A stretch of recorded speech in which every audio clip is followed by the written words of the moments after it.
Il est 9 h du matin, on est en pleine forêt. On prépare une petite surprise pour Louisa. Je dis petite surprise, mais enfin c'est une surprise de taille, puisqu'on va lui faire découvrir son premier animal domestique. Alors c'est pas un chat, c'est pas un chien, ça va être un éléphant. La force des éléphants a permis aux Khmers d'ériger leur temple et de repousser leurs frontières. À l'époque, leur capture est sans doute un sport royal. Commémoré sur plusieurs inscriptions, l'animal est vénéré. Aujourd'hui, il reste dans la culture populaire un animal sacré.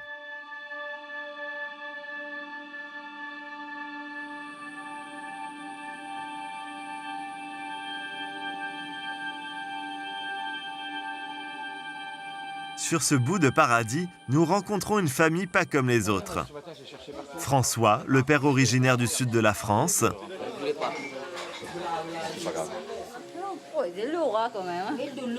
Marité, la mère philippine.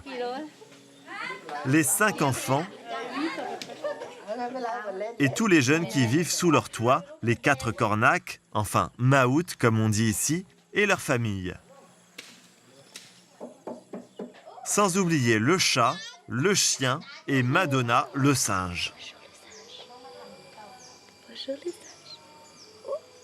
Ici, ambiance auberge espagnole à la sauce thaïlandaise.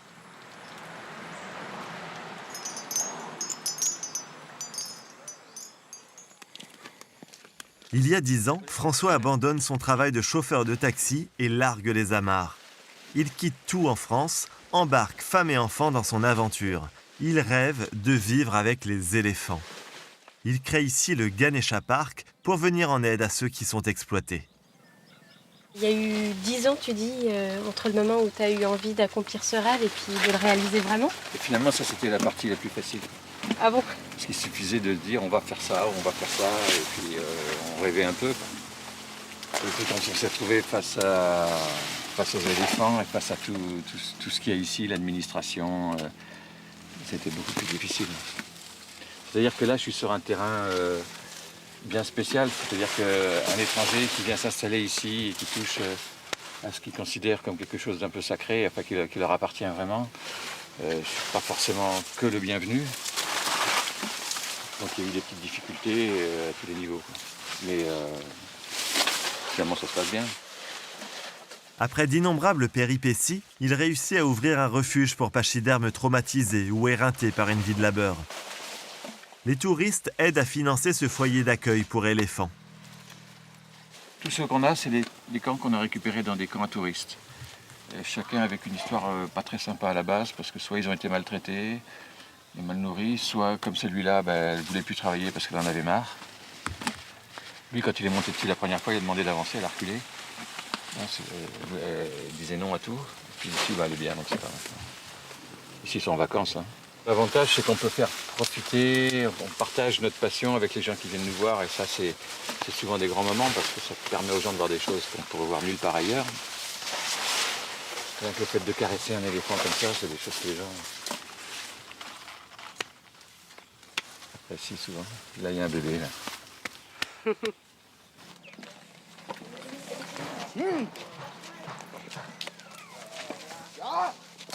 En plus de réaliser son rêve, il transmet sa passion à son fils, aujourd'hui devenu maout. Qu'est-ce que c'est un maout? Maout, c'est quelqu'un qui s'occupe des éléphants. Ouais. Tu dois être avec elle, lui, si c'est une femelle ou un mâle, tout le temps, toute la journée en fait. D'accord. Tu donnes à boire, tu donnes à manger. Et ça mange beaucoup? 200 à 300 kilos par jour. De Des feuilles? bons quoi. Non, de tout. De Des tout? fruits, des légumes, des feuilles, tout. Des palmiers, ça se mange aussi. Sauf que ça c'est sec, il faut que c'est mouillé comme ça. Là. Moi j'ai commencé déjà avec un petit éléphant. Il s'appelait Pepsi. Ouais. Il a au moins 5 ans, il est grand comme ça. Ouais. Et c'est là que j'ai commencé à aimer les éléphants. Et je commençais à essayer de donner des ordres. J'ai vu qu'il commençait à m'obéir. Oh, tu m'obéis, c'est bien ça, tu vas m'aimer aussi, c'est ça, comme, à peu près, ouais. Il y a une relation d'amour qui s'établit? Ouais. Et là, avec Yanni, là, on est 100% ensemble. Ah ouais? Ouais. Vous allez voir. Des fois, elle arrête pas de me dire hey Candy, allez viens, je t'aime, allez viens, reste avec moi. Parce que des fois, je pars aller manger et elle mange aussi, hey, reste avec moi. Ah ouais? Ouais, des fois, elle dit ça. Des fois, elle lève même la trompe pour faire un signe de rester. C'est vrai. Mais bon, faut que je mange aussi. Regarde. Elle me regarde. Alors regarde, qu'est-ce qu'il sait. Elle te reconnaît? Ouais.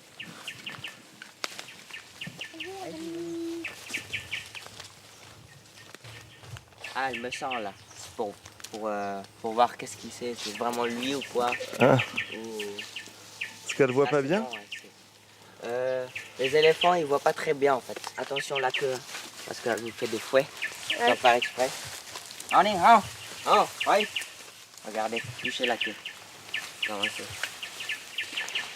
Très dur. Ah ouais. C'est impressionnant. Ça peut faire mal si elle la balance fort. Ouais, mais un balance pour chasser les mouches. Mais si on est derrière, tu vois, fais pas attention. Ouais. Ah ouais. Et attends-moi. Oui. Non.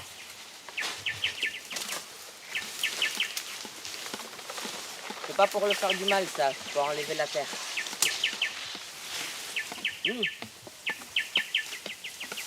C'est immense. Ces feuilles.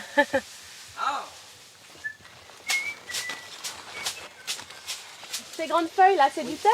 Ouais. Oui. Il en reste encore en Thaïlande alors du teck. Beaucoup. Il y en a beaucoup par ici. Ça n'a pas été trop surexploité? Non.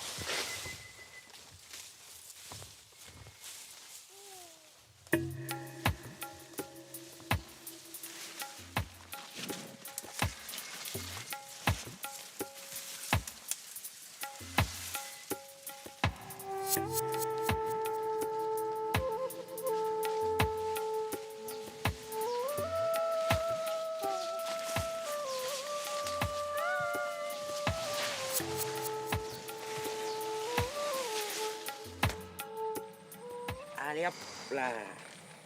Oh, regarde. Regarde. Tim tout. Allez. Peut-être qu'elle sera future maout alors, même si c'est une femme. Si elle veut, peut-être. Ça dépend d'elle.